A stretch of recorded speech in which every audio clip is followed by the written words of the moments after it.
Right, I'm gonna tell you a quick story. So yesterday, me and Tristan were chilling, having coffee, eating watermelon, smoking cigars, B&Gs. All of a sudden, one of the girls Tristan's seeing calls him up and says, "I got a problem. I need you here now. A guy is attacking my car." So me and Tristan look at each other and go, "Okay." So we jump in our cars. He jumped in the Aston. I jump in the Lambo. She sent her location, only about a mile and a half away. So we start burning down the road. And the reason I'm telling you this story is because actually one of the few times in my life I felt sorry for someone. I don't usually feel sorry for people. I'm very much like, you know, the life you live is your own responsibility, and where you end up in life is your own fault. And to a degree, yeah, people are born with shit hands. Obviously, if you're born in Yemen, you know, into like a sheep herding family, you're never going to be a fucking tech billionaire or whatever. But I'm just saying, in general, in the Western world, I'm not much one for sympathy. But I ended up feeling sorry for this guy. So long story short, what happened was the girl who called Tristan had cut him up. So it was her fault. She made the traffic violation. And the guy got so pissed off, road rage, got out of his car and started slamming on the thing of her, on the boot of her car. So anyway, so when me and Tristan roll up, Aston Lambo, obviously everyone stares because of the noise, because of the cars they are. We pull up right next to the car.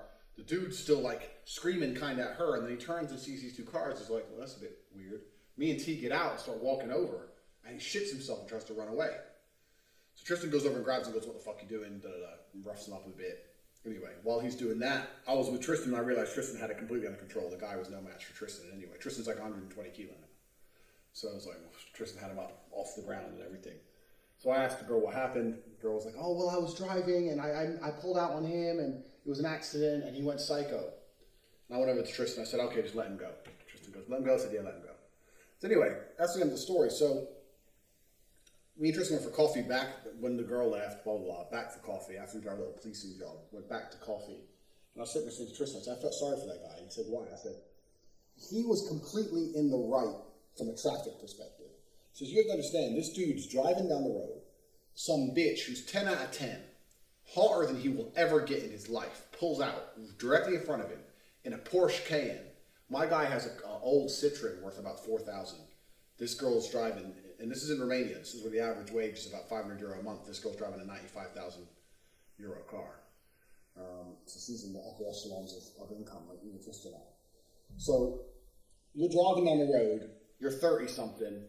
Your life hasn't gone the way you want it to. You ain't got a wife, and if you do, she's fucking ugly. You're driving a shitty car, and some fucking bitch, like hot, the kind of hot girl who's never spoken to you, never given you the time of day, pulls out directly in front of you in a car you could never afford, ever. Of course you're going to be frustrated. Like I was saying to Tristan, I understand why this guy got pissed off. Obviously you're going to be like, fucking, and you know, it could have just been a bad day, and things could be adding up, and eventually, because of traffic, because she couldn't escape, he gets out, starts hitting on her car, saying, "You stupid bitch, you pulled out, you broke the rules of the road, da-da-da." But really his frustration's not that she pulled out, his frustration's at life.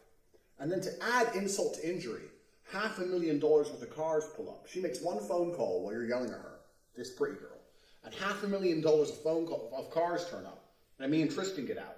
Now you got 350 kilo of kickboxer coming up to rough you up, even though she's totally wrong.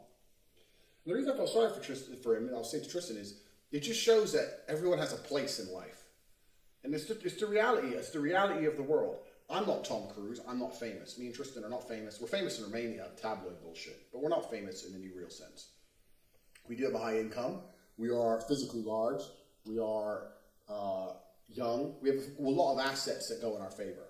But I'd say we're in the top 5 to 10% of men on the planet in terms of our achievements and our abilities, etc., etc. But this poor dude, when Tristan had him all gripped up and his anger had turned from anger into pure, not even fear, it was more just like submission. Like, this pretty bitch with her expensive car is just called the $500,000 police. And I can't fuck with people on this level. He was just like, I'm sorry. So I'm sorry. He was just like very, not afraid. He should have been. He was. But he was very like, just submissive to it. And there was a huge lesson in it. For me, it's even hard for me to articulate. I was just saying to Tristan, it shows that there's different places in life that this woman can go through the world driving wrong, driving like a prick. And as soon as someone loses their temper with her, that's the person who ends up going home feeling disheartened. And I'm telling you, man, that's suicide shit. That's the kind of shit that's just the final nail in the coffin. When you go home, you park your shit car, you go into your shit house, you look around at your shit life, and you think, who the fuck is this girl can just pull out on me anytime she wants and call these two kickboxers and just Lambo in this ass to come and rough me up? I wasn't even in the wrong in the first place. Maybe I shouldn't have yelled at her car, but she shouldn't have pulled out on me. And this is why when people say to me, Tate, you're obsessed with money, I say, no. I'm obsessed with not being in that position. I'm never going to let me live my only one life on this planet and waste my years of consciousness in that position. I don't want to be the guy who's 37, driving a fucking shitty Citroen, who gets pulled out on a girl who's too hot for me, driving a car I can never afford, who can call fucking dudes, psycho kickboxers with fucking Lambos and Astons to turn up and bust me up. I'm never going to be that guy. I'm never going to accept that submissive position.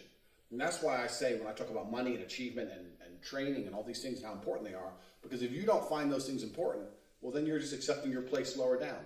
And I don't think anyone should ever live that way. I genuinely felt sorry for that dude.